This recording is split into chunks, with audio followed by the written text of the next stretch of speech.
Xin chào tất cả các bạn. Mình là Nghiên Đặng đây. Hôm nay mình sẽ chơi truy kích. Lần trước chơi truy kích rồi. Mình sẽ coi phần 1, bây giờ đây sẽ là phần 2. Rồi. Và mình sẽ làm một bộ combo rất là yếu ở bình thường để xem sống sót qua nổi trận này không.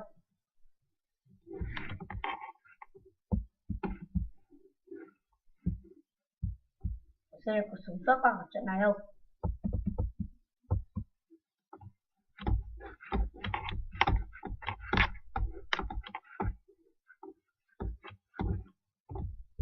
Đây một tí.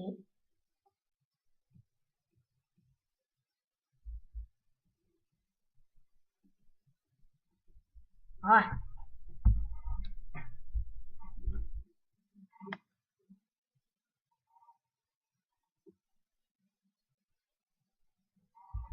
Trời ơi. 5, 4, 3, 2, 1. Hết giờ. Người win. Đây, đầu tiên là ak47 và glock và nó gầm. Thì hai mình có sống sót khỏi trận này không? Một bộ combo cực yếu. Không chỉ dùng bộ combo yếu mà còn làm thằng gọi nó là thân thì nó gần giống to còn như một đống bùn, bùn đen. Rồi lấy cái đầu thằng, lấy cái đầu thằng. Anh nhấp nháy rồi em ơi, anh nhấp nháy rồi em ơi, anh nhấp nháy rồi em ơi. Mà chết anh đi, mà chết anh đi, mà chết anh đi.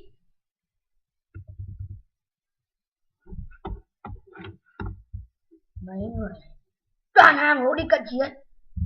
Mày chết. Chứ nếu không thì mình ui giời ái trời, thằng này con này vẫn định cận chiến mình chết.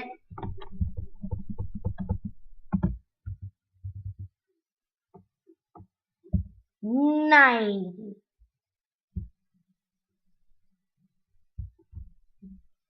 đừng có sinh ra sao thế. Ok, ngon ngon lành Meli. Đừng đi, ngươi ngon lành Meli.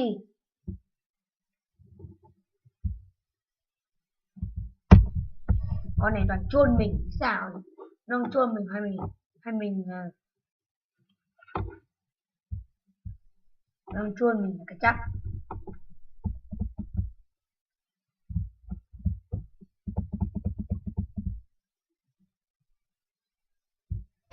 Đấy, nó chôn mình thì đúng hơn rồi. Chôn mình. Bây giờ chưa gì đã. Mình vào cuối trận này hơi khó, mình để xem được có cứ tô hộ. Tô hộ bây giờ 1.100 mấy thì chỉ là gì cứ tốt. Thôi, tí mình sẽ tìm phòng khác.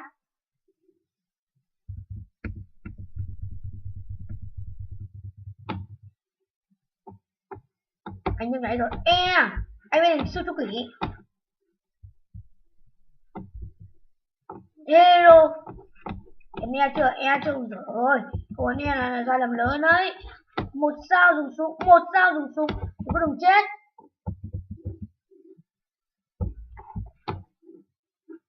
Đây, có cái thằng nó đang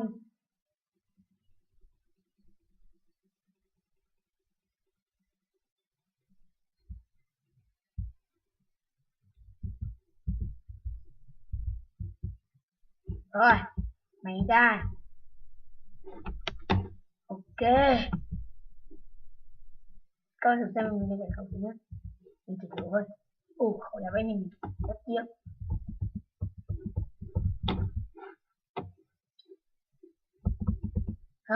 Để nhặt súng gì.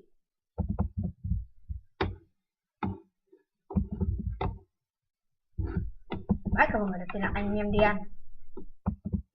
Anh của em đen à? Sao giờ đen? Nói xấu anh. Ơ kìa.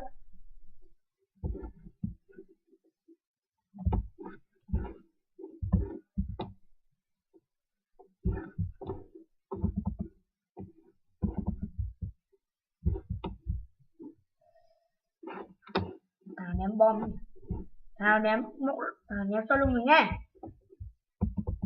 Thì xin lỗi các bạn ạ, giọng mình hôm nay nó bị hơi khàn nên không nói to được.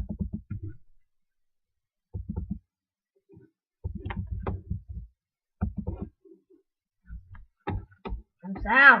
M4A1 bắn đích.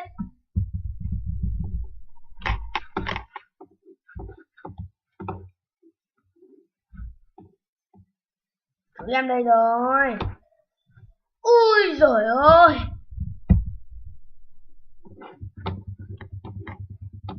Điều đặc biệt là của bọn này này là có thể khả năng là cầm stone SP thằng du trong phòng. Cả chơi anh chưa? Ui giời ơi. Anh được nháy thế mà không cận chiến. Khổ với em. Ơ kìa. Sao mình còn ấn phải nút nhiều nhảy xuống. Ui. Ơ kìa. Điêu vãi kìa.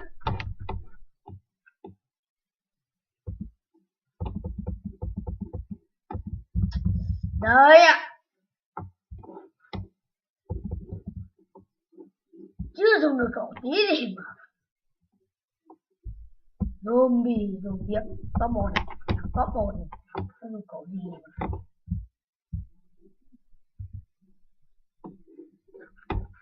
Đấy chả chắc em mời rất em mơ. Nó ấn E ngay cơ à. Khôn phết. Mình thu con đợt này nha các bạn nhé. Rồi quay lại được rồi. Mà mình đã tu qua lại kia và giờ mình cũng tìm được một cái phòng rồi. Phải dùng cái bộ combo này mới được. Xem có sống được không. Nhìn cái ván mà nó chắc có lẽ là gần như chẳng sống được cái gì cả.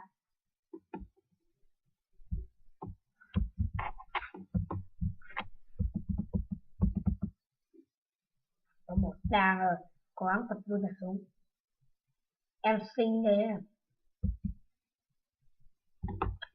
AD16 nữa. Bỏ AD16 đi. Phí phạm.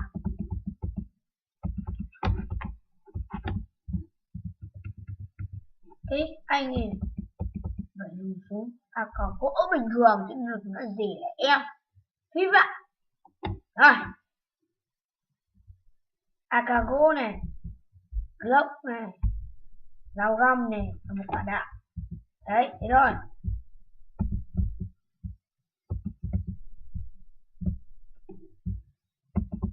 Ui dồi. Điên thế.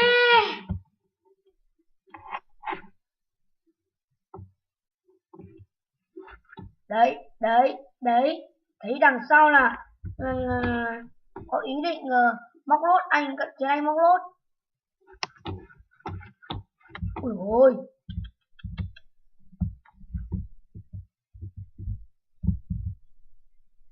Cái gì vậy?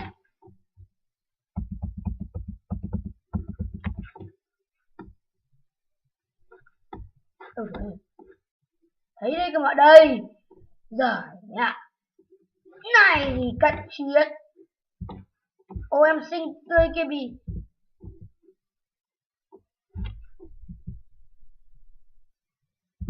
Khỏi giặt đấy.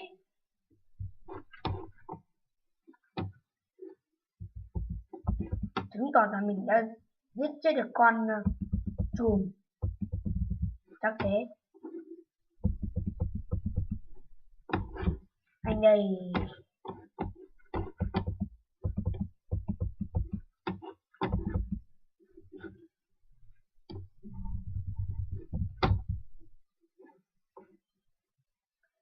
Đâu? Người yêu đương đâu? Em này cận chiến rồi.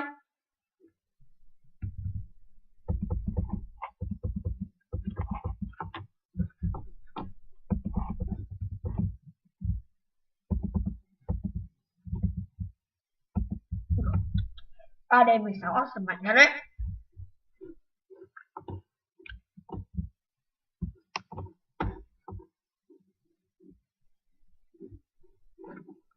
Anh không thấy em xinh tươi nào đấy cả.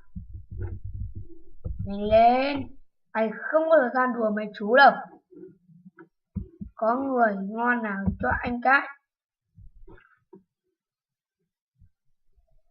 Chú quỷ đang một mình đối đầu với rất nhiều hero 1 sao, 3 hero 1 sao.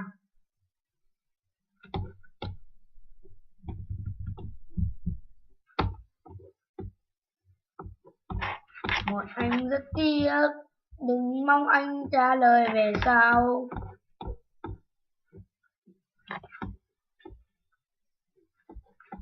Này của anh chứ. Anh vẫn, ui giời ơi. Ok, nào AK47, chúng ta xem sức mạnh đặc biệt của ngươi đi.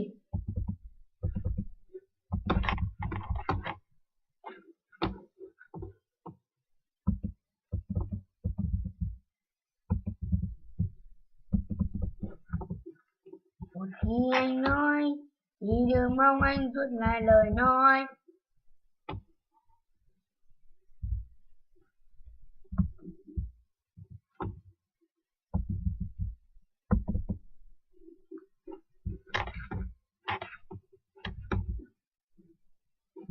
Đấy, mình sẽ đến trên đây tìm xem cái thằng nào ở đây ấn cho nó vào trưởng, tung cho nó vài chiêu. Nạn lên chơi thì thằng này đã bật ép lên rồi. Thôi đừng nóng giận, đừng nóng giận. Thôi đừng nóng giận. Ôi trời ơi, sao nhỉ, mình có bị vấn đề.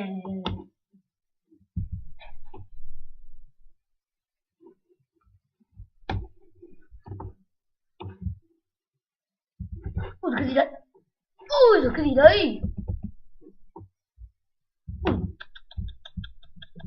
Thôi ơ kìa,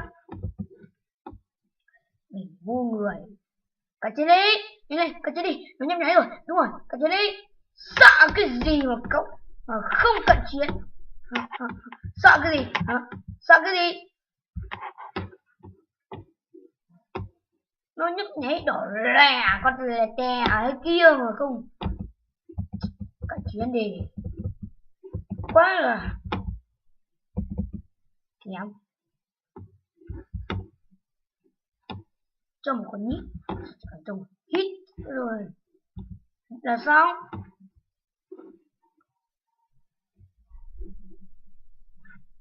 Đây, anh thấy một em xinh tươi đang ở đây.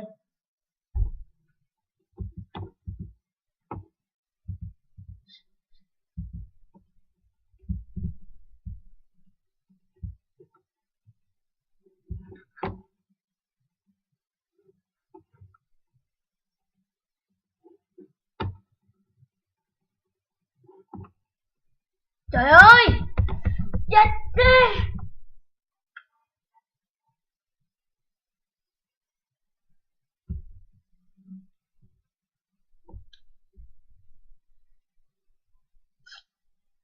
Tệ thật.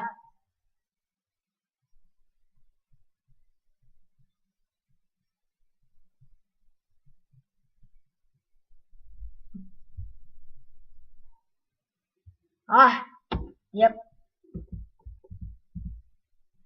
Các bạn nghĩ xem mình nhận khẩu gì.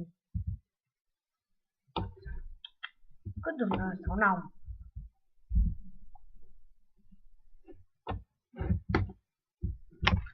Khổ vậy, sao khổ thế. Cargo cường, rất giàu nhá.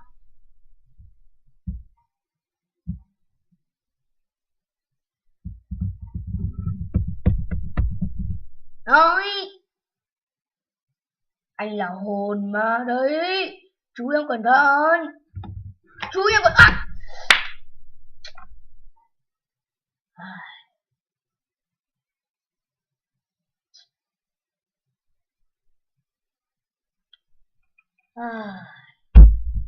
Mình xin tạm dừng video tại đây, cảm ơn các bạn xem video của mình, nhớ like và subscribe của mình nha. Chào các bạn.